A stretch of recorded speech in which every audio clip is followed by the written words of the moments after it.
What's up, guys? Welcome back to my channel, Juice Your Money.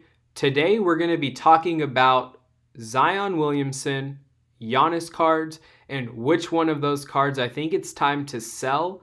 We'll get into more of the data behind that. I don't really look at cards as just collecting. Most of the cards I have in my collection are actually for investment purposes. I will collect some of my favorite teams though. I'll collect some Indiana Pacers cards. I'll collect some Indianapolis Colts cards every now and then. But most of the cards are strictly for investment purposes. So today we're looking at the population report from PSA for Giannis Antetokounmpo. There are 2,500 cards that have been total graded, either a 9 or a 10 in majority of them by PSA. And these cards are very high in value, and there is a huge demand for these cards out there.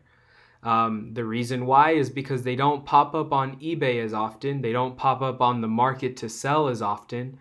And also, Giannis looks like he's going to be dominating the league for years to come. We know LeBron James is towards the end of his career, age-wise. I'm not saying talent-wise. LeBron is still a dominant player in the league. And when some of these players start to retire from the NBA, move on to their lives after basketball, the next guy up is Giannis Antetokounmpo.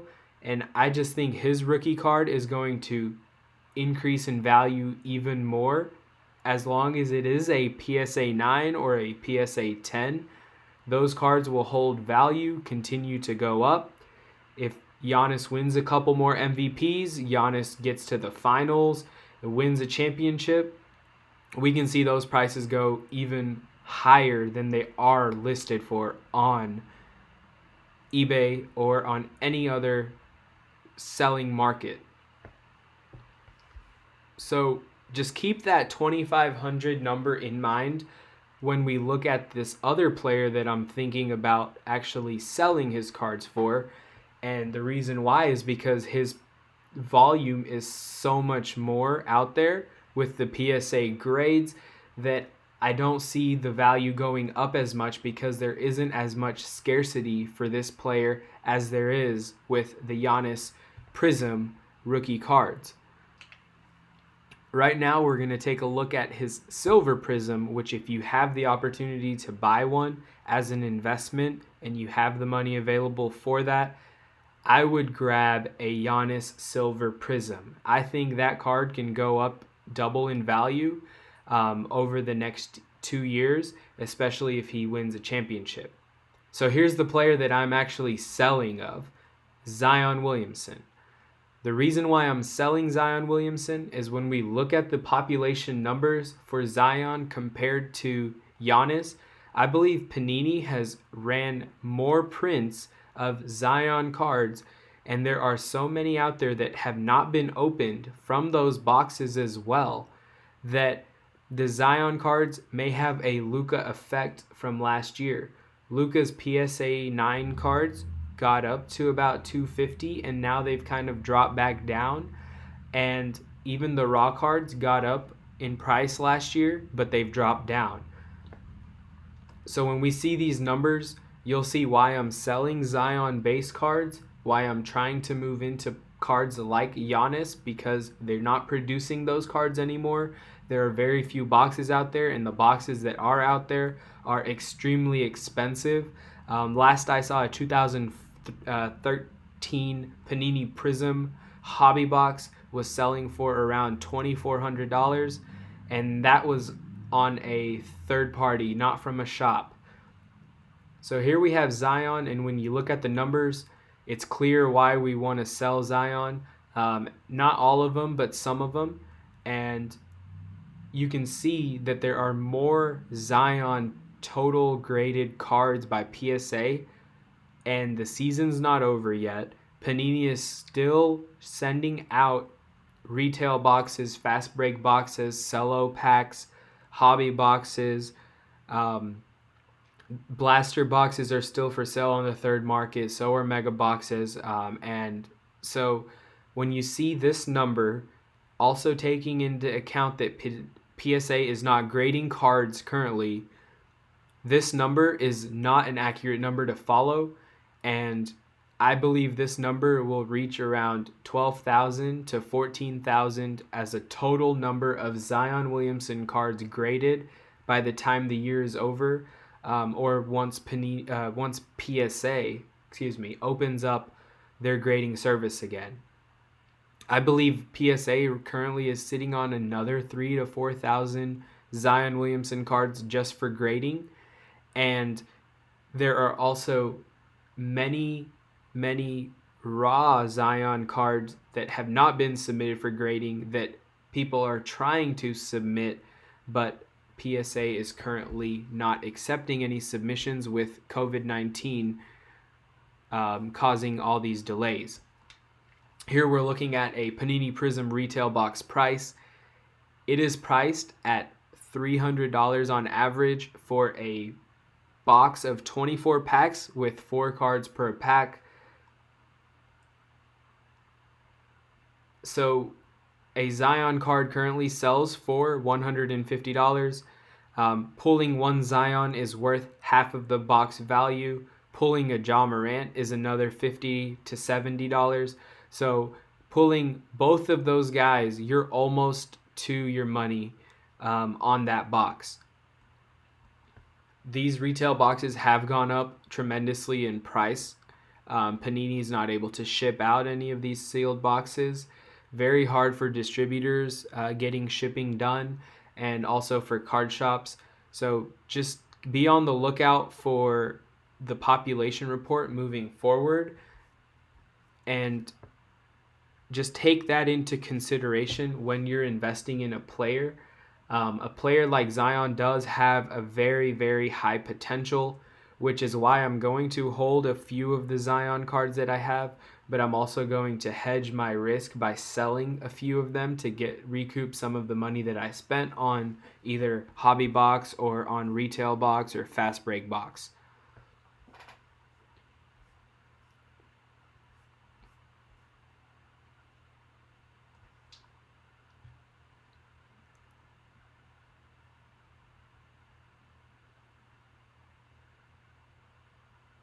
So we're going to get into the numbers of Zion Williamson silver cards and Ja Morant, which I think are better investments, especially if you're spending $150 on one Zion card.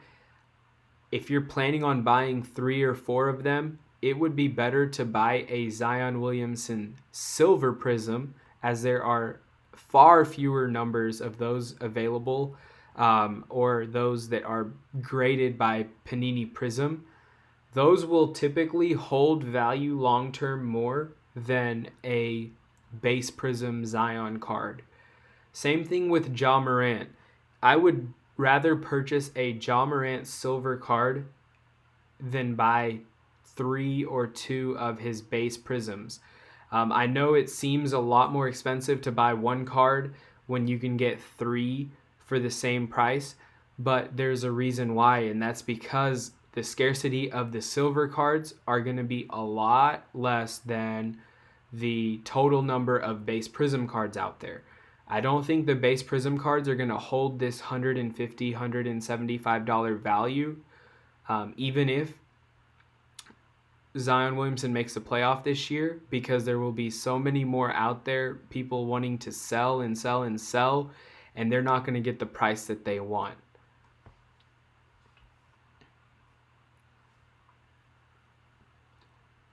Some cards from this 2019 Prism that I am purchasing currently are some Bol Bol silver cards.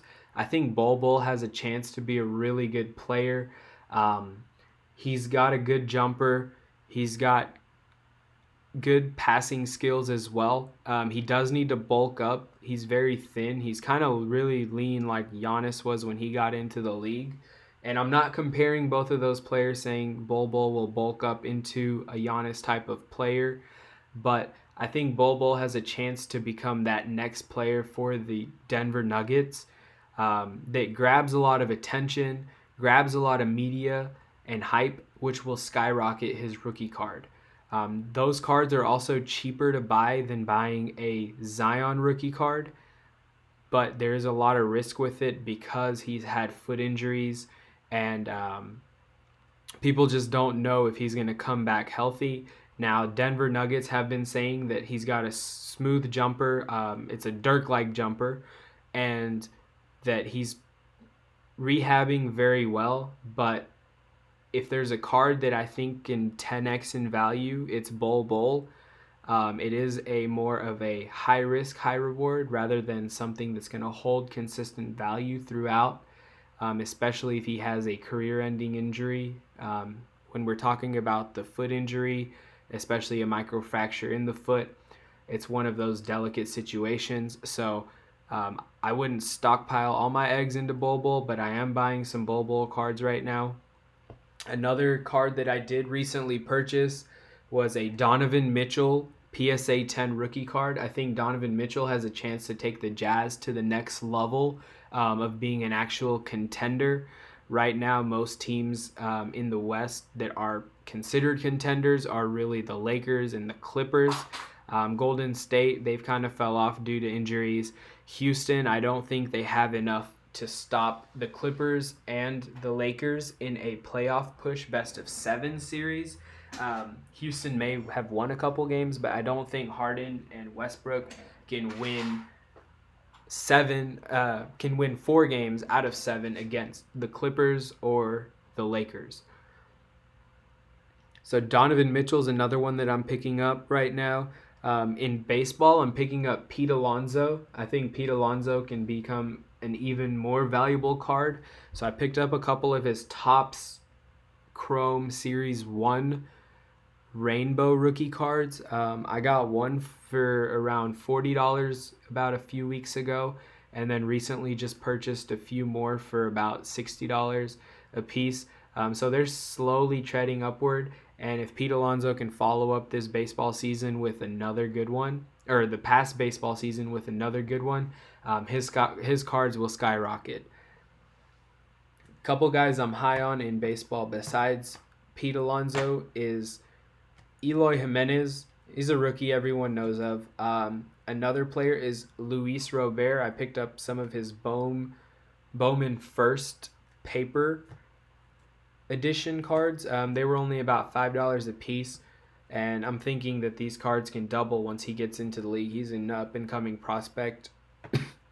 Aaron Judge is a guy that I like a lot, so I bought a couple of his in a PSA 10 and a 9.5 from Beckett. I did overpay a little bit on those, but I think Judge having a good year with the Yankees also making a World Series push will inflate his cards in value as well.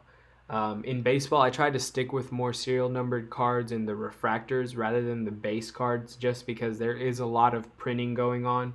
I feel like there's a little modern day mini wax era with Panini and Topps in all sports. So just be careful and pay attention to the population reports on these cards. You'll want to go after cards that are 2,500, 3,000, 3,500 population or less, rather than something that's 12,000 or 14,000 in population, just because you'll be kind of bidding against others to sell your cards cheaper, and we obviously want to sell our cards for more. If you guys want more information on the card market, and if you like this video, hit the like button, subscribe to my channel.